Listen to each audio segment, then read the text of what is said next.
Hey, this is TimmyG. Welcome to the 21st edition of my tutorial series on DJay Pro 2 for Mac by Algoriddim.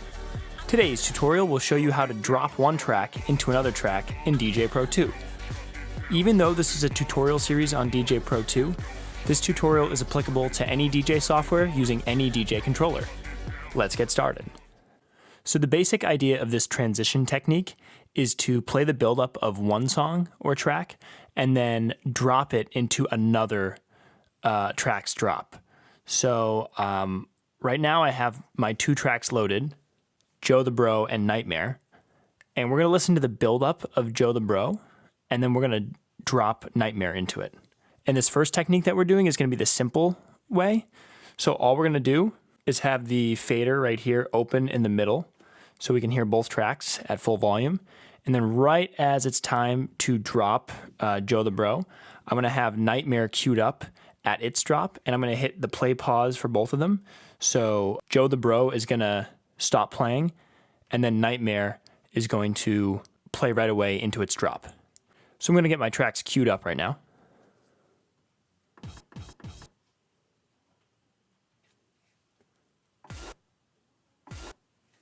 And here's what this transition is going to sound like. So right now I have both my thumbs on the play pause buttons. Actually, I'm going to use my pointer fingers. And I'm going to hit both of them right now.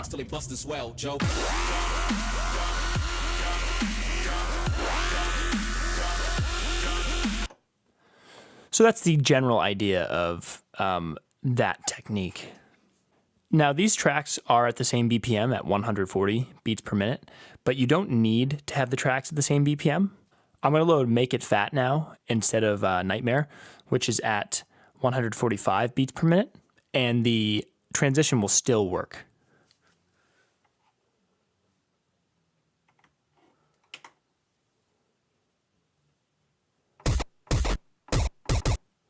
So now I have Make It Fat loaded up,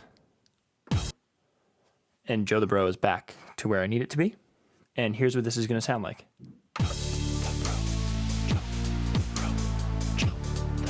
So now I'm getting ready to hit the play pause again.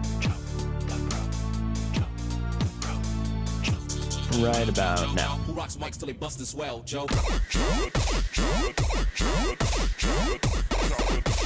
So since these BPMs were close enough, it still worked. The next way we're going to use this transition is by beat matching beforehand so the tracks are perfectly lined up. And I'm going to use my new track, Start It Up, and then we're going to fade that into Get Back. So that's what this is going to sound like. So let me load those tracks right now.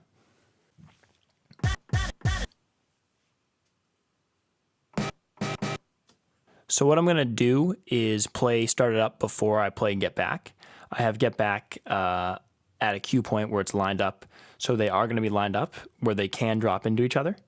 And just one thing to note is you're going to be able to hear both tracks playing, but you are going to want to do this in your headphones if you're going to try to drop Get Back into Start It Up's build up or whatever tracks you're using. I'm going to have it open for the whole time except for the very end when you should be making that transition. So here's what that's going to sound like. I'm going to start playing Start It Up.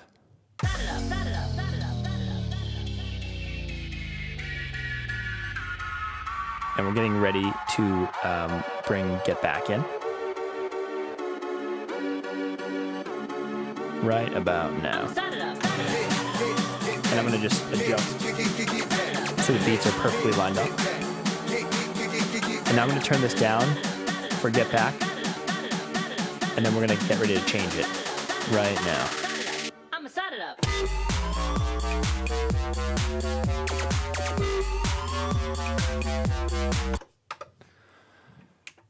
So we can hear that those beats were perfectly lined up, and that made the transition a little bit smoother than the first technique that we went over. One thing to note is that I used these channel faders to make this transition, but you could have used the crossfader as well.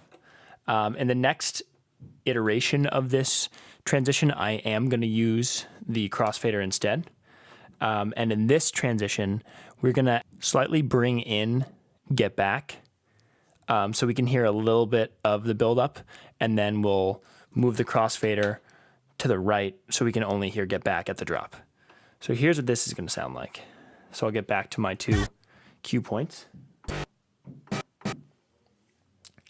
So I'm gonna have started up playing right now.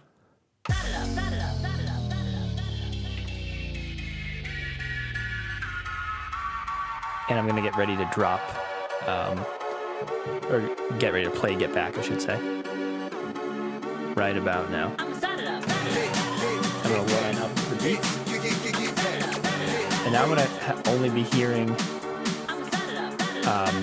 start it up right now. And fading in get back.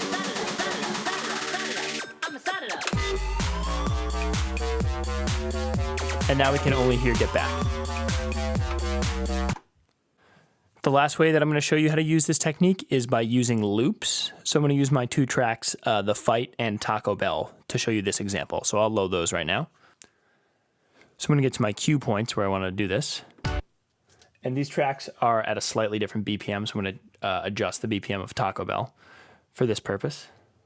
So basically, we're going to hear the buildup of Taco Bell, and we're going to be looping a little part of The Fight until we're ready to get out of the loop and then go into the fight drop. So first I'm going to just match the BPM right now. So right about there, that's good enough. So now I'm going to show you what our loop is going to sound like. So I'm going to start our loop here. So this is what we're going to be hearing while we're building up the Taco Bell drop.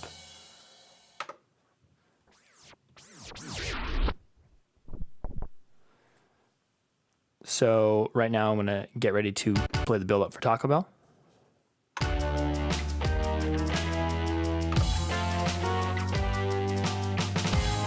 And now I'm almost ready to get out of this loop right now. And now we can hear the drop to the fight instead of the Taco Bell drop. So that's the general idea of dropping one track into another track. There's all sorts of different ways you can do this. You can be using effects, the filter, all sorts of different ways, but this is just a basic introduction to give you some ideas of what you can do for your transitions. But other than that, that's about it.